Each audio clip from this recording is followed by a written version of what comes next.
Школьные каникулы заканчиваются. После летнего отпочинку дети вертаются у город. За 3 месяцы многое з правилов дорожного руху, конечно, забылося. Практики было значно меньше, чем подчас навчального года.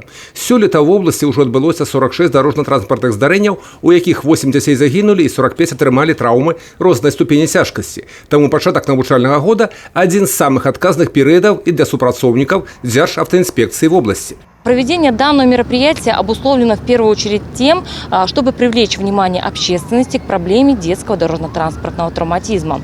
Но самое главное, основная роль в профилактике дорожно-транспортных происшествий с участием несовершеннолетних – это, конечно же, роль родителей.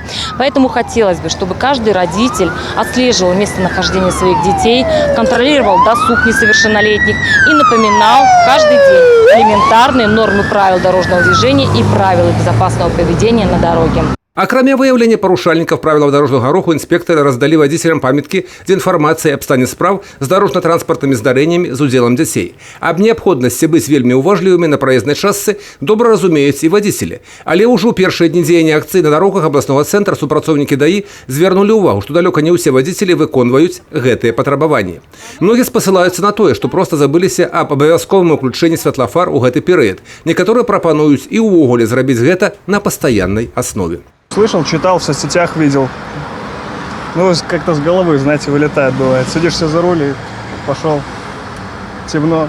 Если это темно было бы, темное время суток, тогда да. А так светло, свет как-то не сочетается. Я знаю, и в принципе, утром я ездил еще с включенными. Сейчас просто такая суетливая, переезд такой, просто забыл. А, в общем-то, я езжу с включенными фарами.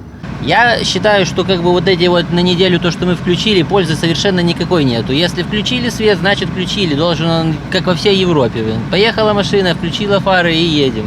Потому что ее действительно не видно. Там все это, когда сумерки начинаются или там пасмурная погода, серой машины не видно. А фары ты видишь их всегда. Поэтому это очень привлекает внимание, это должно быть обязательно. Працягнецца комплекс профілактычных мерапрыемстваў до 5 верасня. До гэтага дня абавязкова ўключэнне бліжняга светлафар автомобиляў при удзеле ў дорожным руху. Включение ближнего светофар обусловлено тем, чтобы привлечь внимание несовершеннолетних к тому, что движется автомобиль.